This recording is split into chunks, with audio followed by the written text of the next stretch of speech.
नमस्कार दोस्तों, मैं बबीता यादव अपने YouTube चैनल पर आप सभी का एक बार फिर से हार्दिक स्वागत करती हूं।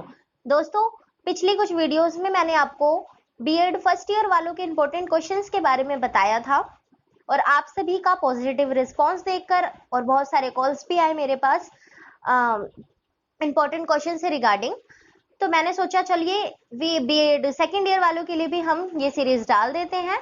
तो अब मैं आप सभी के सामने लेकर आई हूँ बीएड सेकेंड ईयर वालों के लिए, खास तौर पर जो चौधरी चरण सिंह यूनिवर्सिटी से संबंधित छात्र हैं व छात्राएं हैं, आप सभी के लिए तो यह बहुत ज्यादा इंपॉर्टेंट है। अन्य विश्वविद्यालयों के छात्रों और छात्राओं के लिए भी है, अति महत्वपूर्ण है अगर आप संदर्भ को ध्यान से देखें। चलिए शुरू करते हैं। आज हमारा टॉपिक है समावेशी शिक्षा, इंक्लूसिव एजुकेशन के बारे में, creating an inclusive school, most important questions of 2023। चलिए शुरू करते हैं।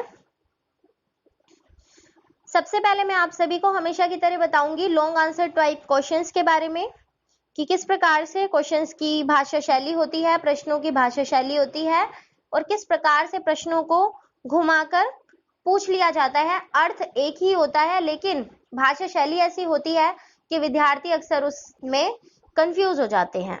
चलिए शुरू करते हैं। प्रश्न 1, समावेशी शिक्षा से आप क्या समझते हैं?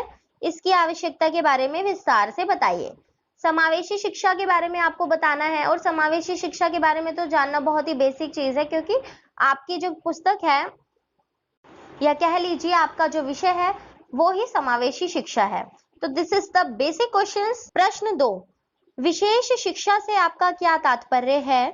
विशेष शिक्षा, एकीकृत शिक्षा और समावेशी शिक्षा के बीच के अंतर को स्पष्ट करें। बहुत ही इंपॉर्टेंट क्वेश्चंस। प्रश्न 3, शिक्षा की मुख्य अवधारणा क्या है और इसकी विशेषताओं के बारे में बताएं। प्रश्न 4, विभिन्न आवश्यकताओं वाले बच्चों से आप क्या समझते हैं? प्रतिभाशाली बच्चों के बारे में विस्तार से बताएं।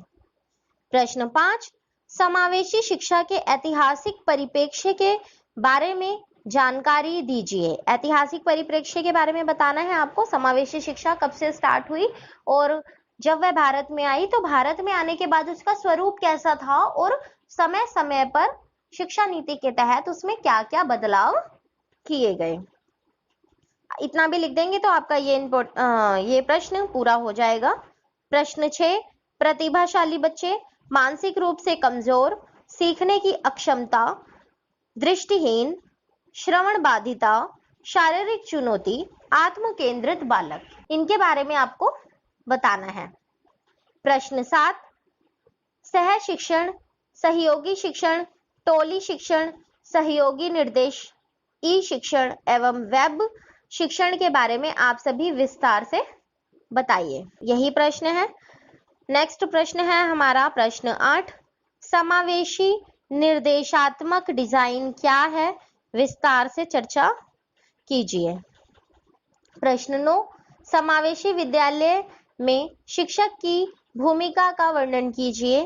भाई एक समावेशी विद्यालय है तो उसका डिजाइन इस प्रकार से होता है कि उसके लिए विशेष शिक्षकों की भी आवश्यकता होती है। तो इसमें शिक्षक की भूमिका के बारे में बताया अथवा पूछा गया है। प्रश्न 10, आधुनिक समय में समावेशी विद्यालय की क्या भूमिका है? एक आदर्श समावेशी विद्यालय से आप क्या समझते हैं? प्रश्न 11, मार्गदर्शन और परामर्श से आपका क्या संबंध है?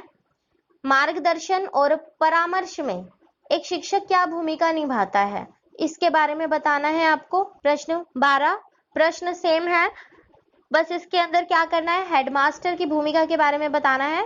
प्रश्न 12 जैसे मैं आपको बता दूं, मार्गदर्शन और परामर्श से आप क्या समझते हैं?